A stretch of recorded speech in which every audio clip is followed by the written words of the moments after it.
Hello,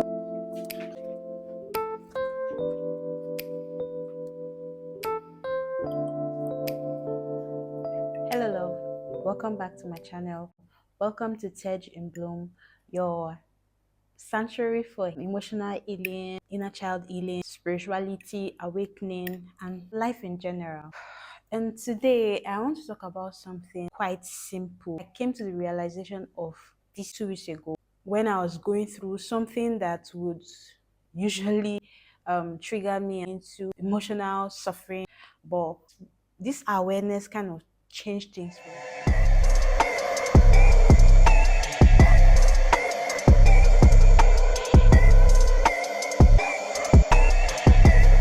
What I want to talk about is meaning is the cause of all suffering. Yes, I'll say that again. The meaning we give to things is the cause of all suffering. Quick example. I'm going to say two different sentences. Let me know how you feel at the end of both. Maybe shut your eyes while I say this. Just be aware of your first response to what I'm going to say. Okay, the first thing I'm going to say is I am not enough. I'm unworthy. How does that feel inside of you? Did it trigger any form of memory? Did it trigger any emotion? How did that feel?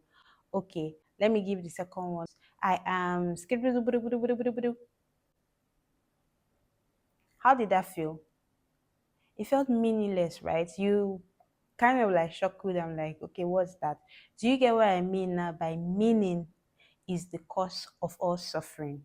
The first one had like emotional resonance with you. Something resonated, maybe the word or something resonated inside of you. That was why you could give it a meaning. And if you notice, you started having like flashes of memories or experiences you had in the past, right? Why the second one?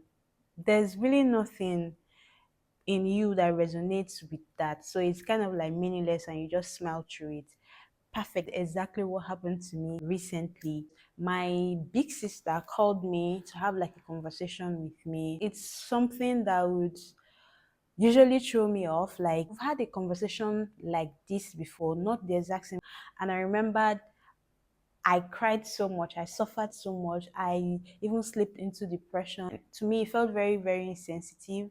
Like what she said felt very, very, she said it from love, but the meaning I gave to it, and just to ease my suffering, I decided to just block her. And I remember blocking her for 2 years.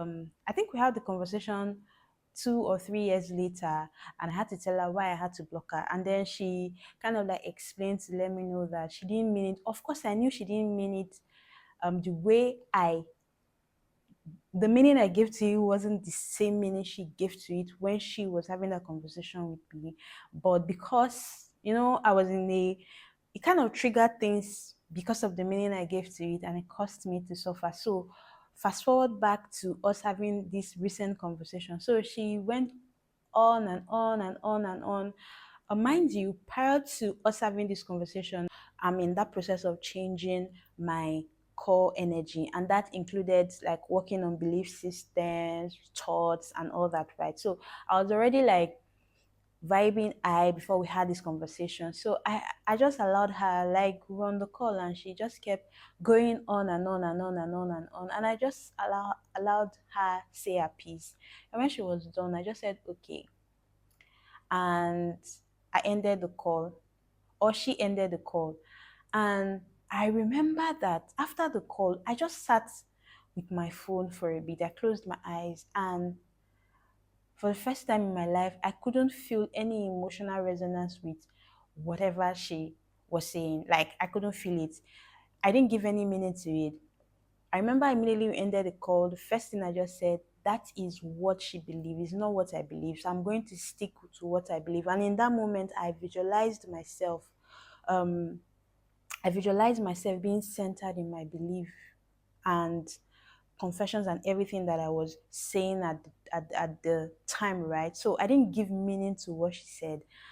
And it was one of like my most happiest days. Like I was so happy, I was so grateful. Then realizing how much I have grown just hit me.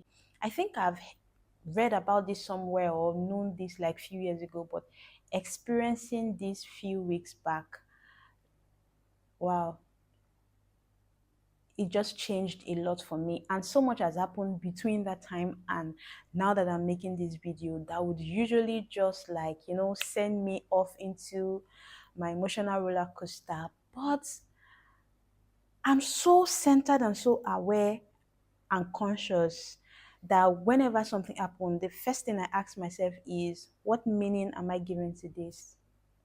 What meaning? Like being aware that I have the power to choose.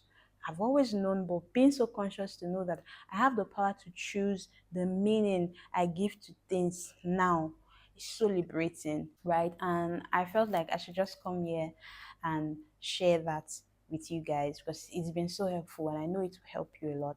So we don't suffer because of what happened. You're not suffering because you lost your job. You're not suffering because you're single. You're not suffering, like whatever it is that is going on in your life, you're not suffering because of that thing, but you're suffering because of the meaning. So it's not the event itself that is happening or that has happened, it's the story you give to it. Like, for instance, let's say someone, you called someone and the person didn't take your call, and the meaning you gave to it is like, this person is avoiding me. Meanwhile, the person is maybe busy somewhere, right? So you give it, this person is avoiding me. And then there's another, a sub meaning to that meaning because there's always a core to every meaning which goes to our belief system. We started from programming when we were children, right? So most beliefs that we have are not our own belief. They are beliefs that was programmed into us by our parents or primary caregiver, by society, by just life. And then now we're growing into the place where we are like releasing the beliefs that no longer serve us and creating new sets of belief that serve the version of us that we are not choosing to be. So yeah, like I was saying, it will keep triggering more meaning to it until you get to the core, which is maybe abandonment issues, maybe growing up, or feeling unloved, feeling unworthy, to trigger it to that place. And then memories, like subconscious mind, memories of those things will come. And then you start feeling sad, you start feeling sorry for yourself, you start feeling abandoned, and you just sit and sulk, and you're just suffering. Meanwhile, the person is just somewhere feeling overwhelmed. The person might not be with their phone. So um the new belief you give to yourself in this kind of situation, or the new meaning you're giving to it, which would be, this person is probably not taking my call because they are busy, right? The person is probably overwhelmed. Like just giving it a different meaning and not making it look, not giving it like a story that either affects you or takes your power away from you. One thing that we fail to realize is this our brain, it likes to always make meaning of things. Like in every situation, it wants, like the brain is very logical, the brain is very straightforward. It likes to always make or create meaning for things. So if you're not conscious of what your brain is creating, it will just run on autopilot, especially with the pre-programmed beliefs. So it all boils down to your belief system. One of the function of the brain is to keep us safe. Maybe you've been in a situation where it could be physical harm, emotional harm, whatever it is came to you. So in trying to protect you from something like that happening again, it would create meaning to keep you safe. None of them is true, but if we believe them, they shape our life and shape our experience going forward. And that's where the suffering begins. Or let's pick another example. You set a goal and you didn't meet that goal. The old meaning we give to that is, I failed. I am not disciplined enough. Um, I'm not consistent, like giving it meanings that would make you suffer, that would make you feel bad for yourself. But what if the new meaning is now, maybe my soul is guiding me to a slower path. Maybe my soul is guiding me to more rest. Maybe my soul is guiding me towards a new path. Like, what if you give it that meaning?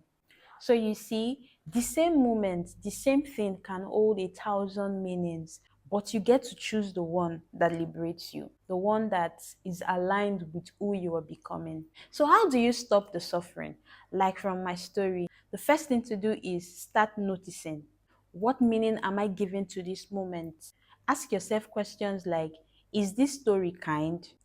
Is it mine, or it's something I inherited from someone? Is this story helping me grow or keeping me small? And then when you do this, gently shift by replacing story with a story that now serves you. So instead of saying I'm a failure, you can say I'm a human, still learning and still becoming. I am not enough. Replace it with I am deeply worthy, even in my becoming. This is spiritual self love. This is emotional healing. You're literally rewiring your nervous system. You are co creating the life that you're living now with God. So stop giving your power away by the meaning you give to things, to people, and to places. Call back your power to yourself by making this internal shift. So next time that you're hurting, pause and ask yourself, what meaning am I giving to this? Is it time for me to write a softer one, a more aligned one? So you are not your story, you are the soul learning how to tell a more loving one. So what story are you choosing to change about your life right now? Drop in the comments. And if this video resonates with you, subscribe, like, share this video with someone that you think needs it. Join the community. My intention is to grow a community where we can all come to grow in love and light, right? So join the community by subscribing. If you have questions, if there's something you would love to know my take on, you can put it in the comments and I'll make a video about it. Until my next video, I love you. Remember, you are not your story. And if the meaning you are given to any moment doesn't serve you, remember that you have the power to choose. Choose the story that resonates with the version of you that you are becoming. I love you.